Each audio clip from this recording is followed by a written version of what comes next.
So, and then we are try to identify what kind of aspects we have in Brazil that could be interesting for Africa. Yes, of course, why Brazil?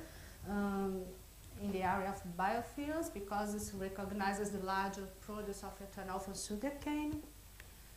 Brazil has a big expertise in agricultural research and development of agricultural equipment, procurement of machinery, mechanization in the sugarcane industry, joint ventures partnership in the production of farming equipment. Also, ongoing R&D and improved technology. The research and development in Brazil has improved the technology and also reduced the production cost in the ethanol industry. Today we have 2,000 liters of ethanol per hectare. Now it's 6,000 liters of ethanol per hectare. I think this is the numbers, yes. So we have the biodiesel program since 2002, and by now we have 5% of biodiesel blended into diesel fuel. So there are experience in this area, and 8,000 megawatt of biomass electricity generation. 8% come from biogas cogeneration. Yes. So in the energy sector there are some specific regulations that allow the biomass take part in the auctions done by the government.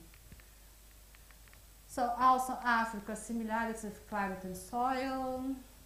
Brazil is second largest black country in the world, so there are a lot of similarities in culture. And also after Lula, yes, we have a long-standing relationship with Africa. Embrapa has some offices. Embrapa is an agricultural research company in Brazil. And now there are a lot of offices of Embrapa in Africa to help in agricultural sector, but not biofuels, but also food crops. Yes. So what we can see also about the Brazilian experience in the area, about regulatory, why we have today the ethanol market is consolidated. Yeah, because we have a mandatory blend of 20 to 25 anhydrous ethanol in gasoline.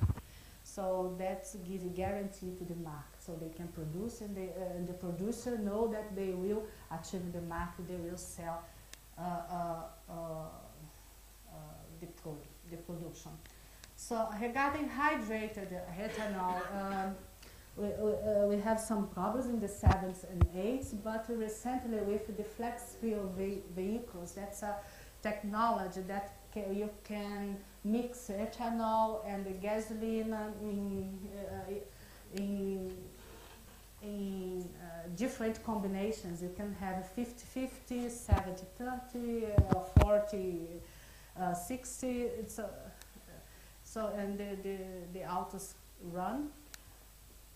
Also, that is interesting. Brazil has done agroecological zoning, identify areas where the sugarcane can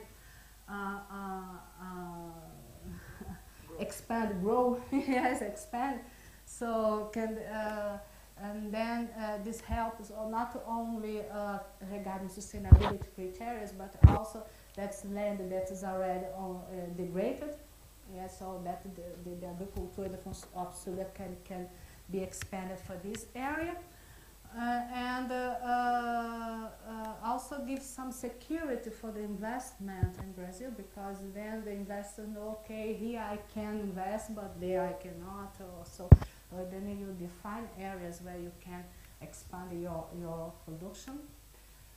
By now we have no mechanism of price supports, no direct subsidies. Yeah?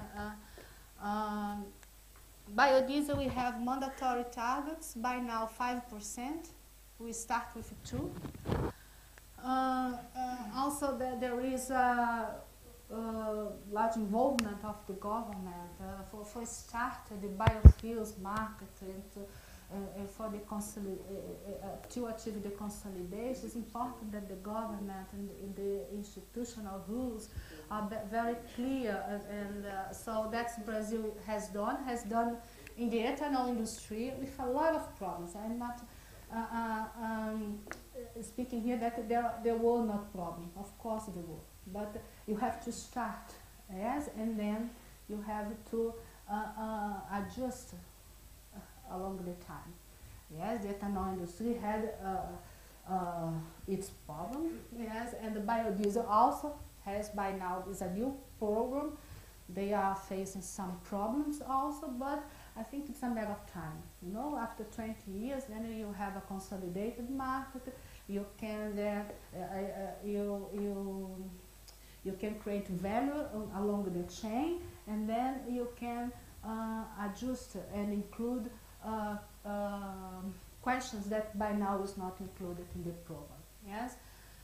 So regarding biodiesel, for example, the auction is being done by the government. INP is a petrol national regulatory agency. And we have a social labor. What this means? It means that the biodiesel producers has some kind of financial incentives if they provide technical assistance and purchase crops from smallholders. Yes. And then you have a minimum price that has to be paid for these smallholders.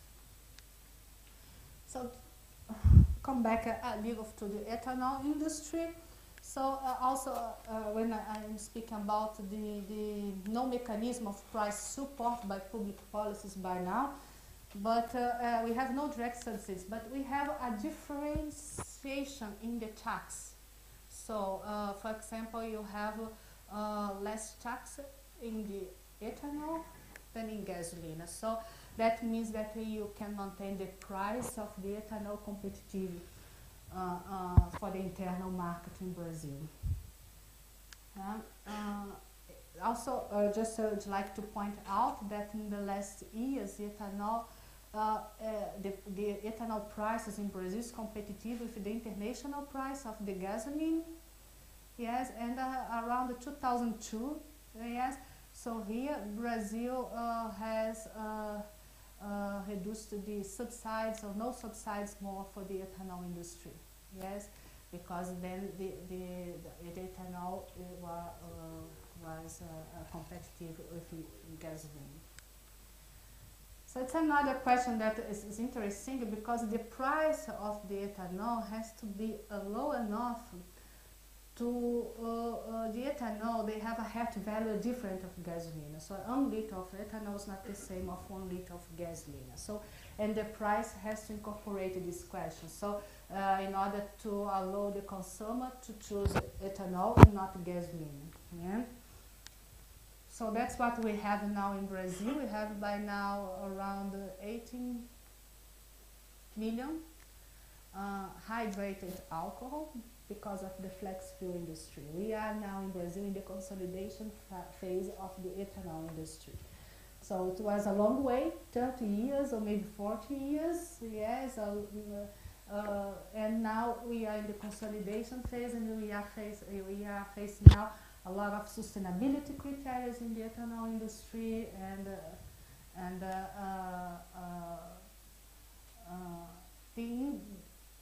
the ethanol industry is modern now. Yes, there are some old plants, but since 2006, 2007, of course, with the 2008 crisis, yes, some stopped, but it's coming again. But now the ethanol industry is a consolidated market in Brazil. Regarding biodiesel, you can see the price of biodiesel in Brazil is still higher than the diesel prices. Yes, because of that, then the biodiesel is still subsidized.